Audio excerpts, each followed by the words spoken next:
Assalamualaikum warahmatullahi wabarakatuh. Bismillah.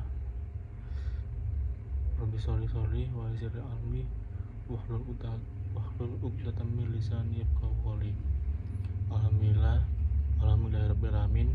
Wassalatu wassalamu ala asrofil anbiya'i wal mursalin wa ala alihi washabihi ajmain. Amma ba'd.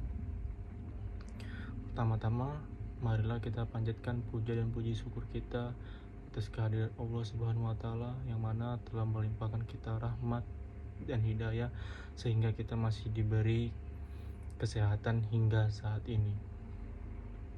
Salawat beserta salam tak lupa kita hadiahkan untuk junjungan Nabi besar Nabi Muhammad Sallallahu Alaihi Wasallam, karena berkat beliaulah kita bisa menikmati zaman sekarang yang awalnya dari zaman kegelapan menjadi zaman yang terang benderang atau disebut inat zulumah bilan nur. Oke, perkenalkan, nama saya Arif Rahman. Saya berkuliah di STAI, Sekolah Tinggi Agama Islam Ibnu Sina, dan jurusan PAI, Pendidikan Agama Islam, semester 2, kelas 2A. Di sini saya akan membuat video tentang macam-macam godaan. Tujuan video ini adalah untuk sebagai tugas UTS saya pada pelajaran akhlak tasawuf yang diampu oleh Bapak dosen Pak Bayu Mujrimin MPDI. Dan tujuan lainnya itu untuk menyebarkan ilmu, walaupun sedikit. Insya Allah ilmu ini bermanfaat dan semoga menjadi amal jariah, dan semoga ilmu kita semua bertambah. Amin ya rabbal alamin.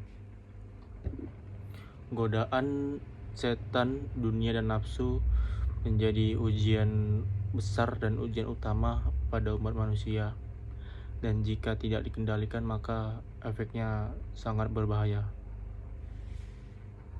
Yang pertama, godaan dunia, hubud dunia. Godaan dunia ini sangat berbahaya ya, karena ciri-cirinya tuh bisa terlihat jelas. Yang pertama, kita terlalu fokus pada dunia, lebih mementingkan harta, kemewahan, bermegah-megah di dunia sampai bisa melalaikan kita.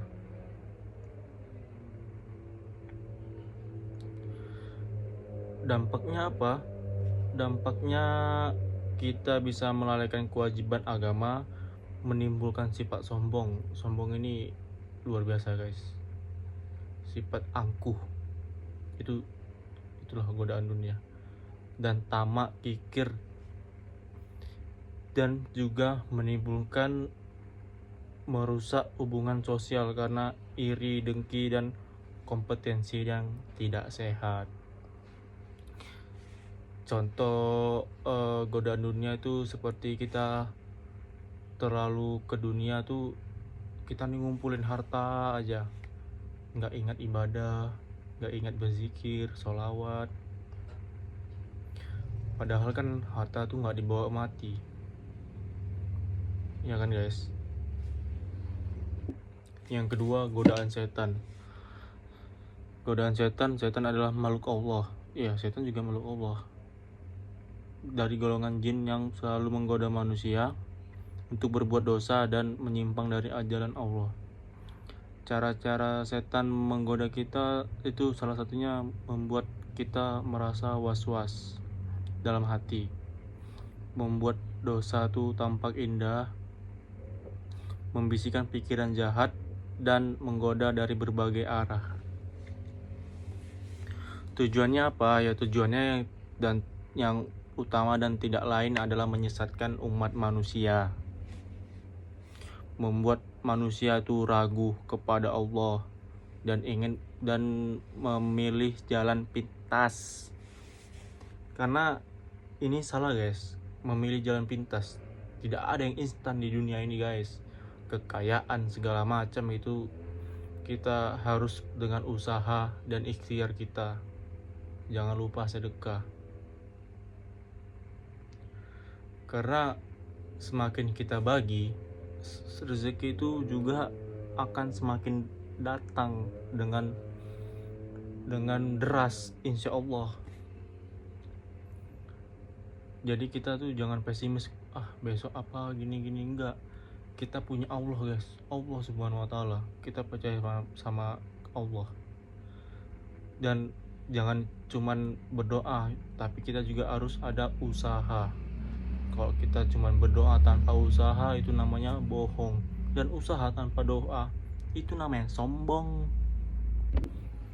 Nah, yang terakhir ini adalah godaan nafsu. Nah, yang sering kena kepada kita tuh adalah nafsu.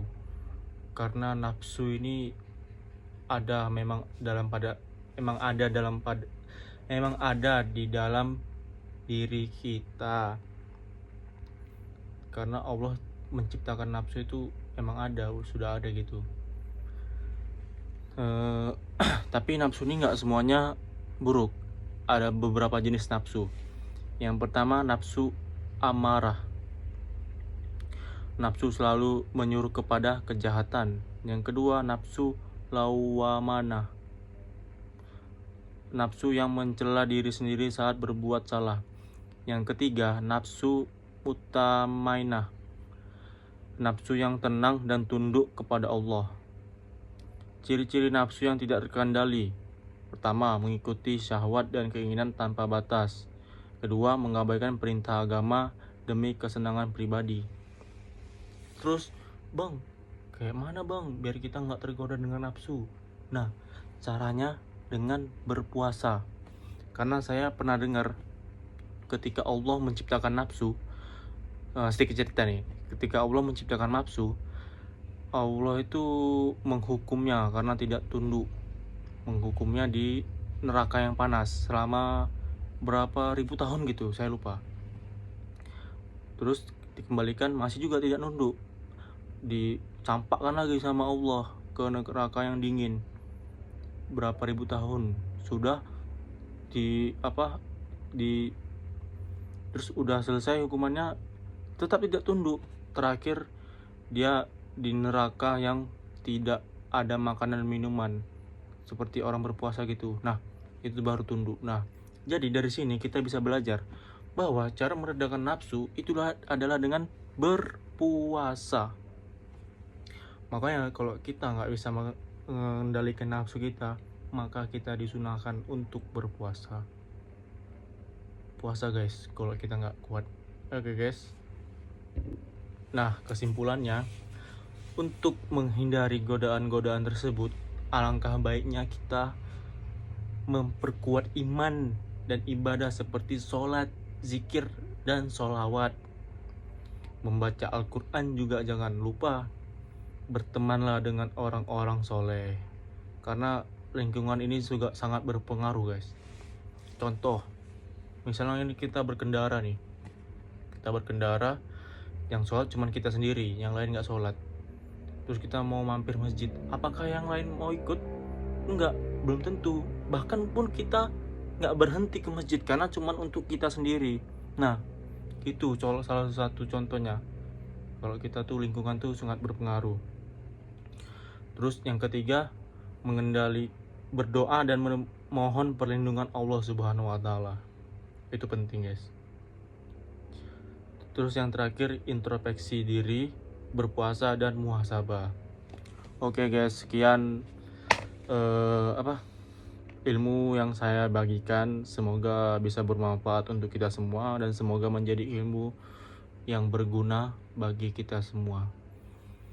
Saya akhiri, jikalau ada kata yang salah itu datangnya dari saya, dan jikalau benar itu atas kehendaknya Allah subhanahu wa ta'ala.